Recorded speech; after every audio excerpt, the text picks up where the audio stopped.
यहाँ पर ये आरआरबी एनटीपीसी ने 2022 में एक ये ऐसा प्रश्न दिया था, उसे आपको बिल्कुल भी सॉल्व करने की भी आवश्यकता नहीं थी, पेन पेपर उठाने की आवश्यकता नहीं थी, कुछ भी नहीं करना था, सीधा ही आपको आंसर टिक करना था और आगे बढ़ जाना था। देखिए आप ध्यान से समझिएगा, यहाँ पर बोला क्या गया है। यहाँ पर हमसे बोला गया है कि यहाँ पर देखिए आपने निष्कर्ष जो है उनको हमें यहाँ पर बताना है कि कौन सा निष्कर्ष यहाँ पर सही होगा और कौन सा गलत होगा। हमने बोला यदि हम पहले निष्कर्ष की बात करें तो यहाँ पर बोला गया है पी आर की बहन है। हमने बोला पी और आर का रिलेशन यहाँ पर देखिए, यहाँ पर कुछ बोला गया है तो पी और आर के बारे में सिर्फ एक ही में बोला गया है, वो क्या बोला गया है, आर पी की माँ नहीं है। अब यहाँ पर और कुछ भी इसके बारे में नहीं बोला गया है तो ये तो हमारा कैंसिल हो ही गया। ठीक, अब इसके बाद बोला गया है कि एस पी की माँ है। एस जो है पी की कौन होनी चाहिए, माँ होनी चाहिए।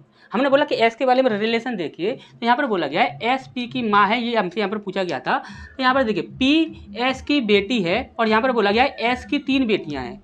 हमने बोला एस की चाहे कितनी भी बेटियाँ हो और पी एस की चाहे बेटी हो चाहे ना हो, इससे हमें कोई मतलब नहीं है। तो पहले हमें ये बताओ कि एस कौन है, स्त्री है या पुरुष है। यदि स्त्री होगी तो यहाँ पर स्त्री होनी चाहिए, पुरुष होगी तो यहाँ पर पुरुष होना चाहिए। और यहाँ पर क्या बोला गया कि एस पी की माँ है। यदि एस को यहाँ पर फीमेल बनाया गया है तो यहाँ पर एस को फीमेल यहाँ पर कहीं पर भी नहीं बनाया गया। यहाँ पर एस का तो लिंग भी निर्धारित नहीं है, तो आप कैसे बताओगे कि एस कौन है। तो यहाँ पर ये भी आपका गलत हो गया, यानी कि हमारा आंसर क्या हो जाएगा, केवल निष्कर्ष एक, ये गलत हो जाएगा।